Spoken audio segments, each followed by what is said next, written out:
of hearing is just like wearing glasses. The difference is that hearing aids require a little bit more maintenance and they are much more expensive. With proper ENT and audiological services, a hard of hearing child can be just like any other person on the street. When my freshman seminar professor asked us if we would want to create an advocacy network, I immediately thought of disabled kids. This soon narrowed down into deaf and hard of hearing kids across the world.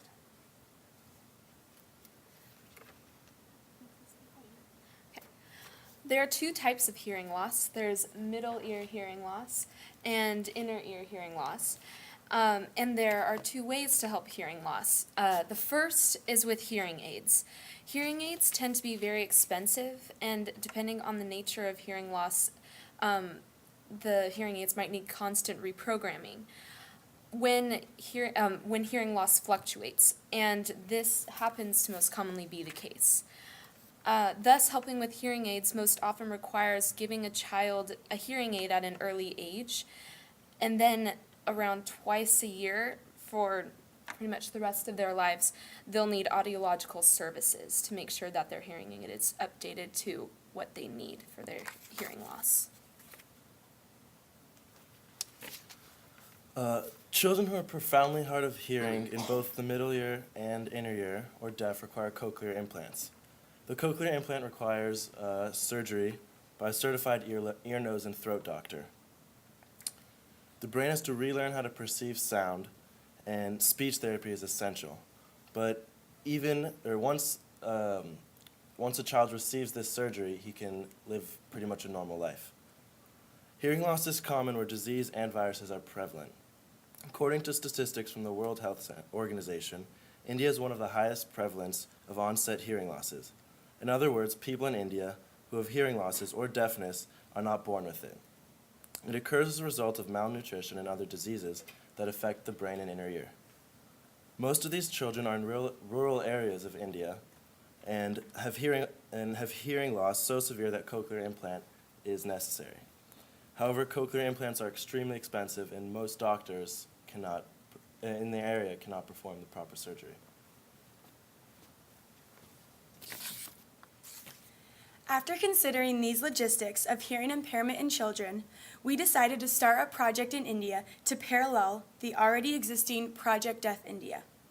Project Deaf India was a mission that was started to perform cochlear implant surgeries in the poor areas of India.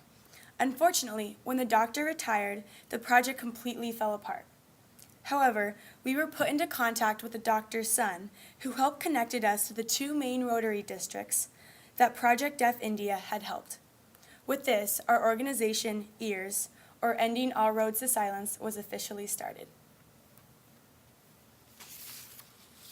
We are now in contact with two different Rotary districts in India.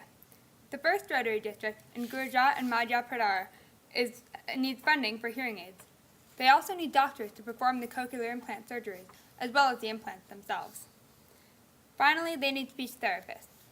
The goal for this first Rotary district is to eventually put them into contact with the Global ENT Outreach Program. Lucky for us, several of the participating ENTs are actually a part of the Los Angeles House Ear Institute. We hope to establish a connection between this first Rotary district and the Los Angeles House Ear Institute. For the second Rotary district in Mysore, India, we will be working with the Vikram Hospital. We have already established a connection with the House Ear Institute and the All India Institute of Speech and Hearing. The head ENT at the hospital wrote to us that out of all the children eligible for cochlear implants in India, only a small percentage actually get implanted due to the prohibitive cost of the implant, which is over 80% of the entire process. Although it will be a challenge to partner with large-scale research facilities, we plan to establish relations with Boys Town National Research and Mayo Clinic in Rochester. We would like to partner with corporate sponsors as well.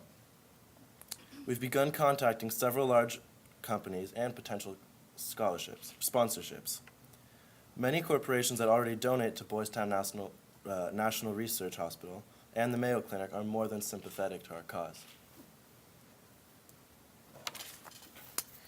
On Saturday, January 28th from 7 to 8:30 p.m., we are going to be hosting a benefit concert called Open Your Ears. The purpose of this benefit concert will be to show people the music they can hear that others cannot. and more importantly, to raise funds, well, just as important, to raise funds for our project in India. We will be hosting the concert at Ground Zero Performance Cafe here at USC. We will be collecting donations and selling t-shirts. For faculty who want to witness the event but can't attend in person, we will be providing virtual attendance through online streaming, and which they can pay for to have the event broadcasted to their computers wherever they are. We hope to raise preliminary funds, but more importantly, we hope to spread awareness about childhood hearing loss and what we can do.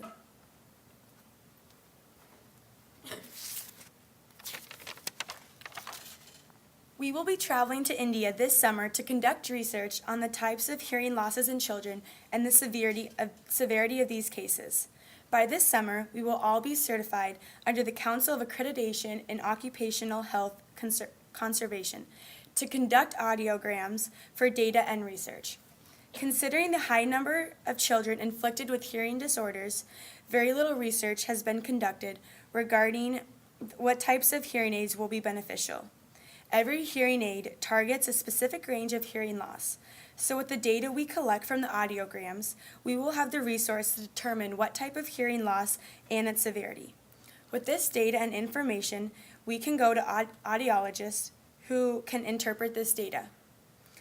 After our collected research, we will contact hearing aid providers with the type of hearing aids needed in the 2 Indian Rotary districts.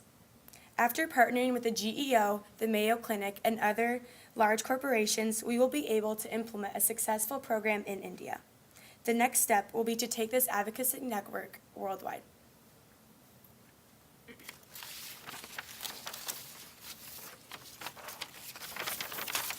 As a hard of hearing person myself, I have been lucky that I have always had proper fitting hearing aids, an ENT when necessary, and speech therapy when growing up.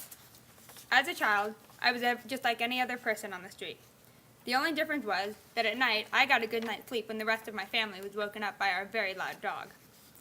Ultimately, our goal is to give hearing impaired and deaf kids around the world a chance at a completely normal childhood. We want to give these kids sound. Thank you.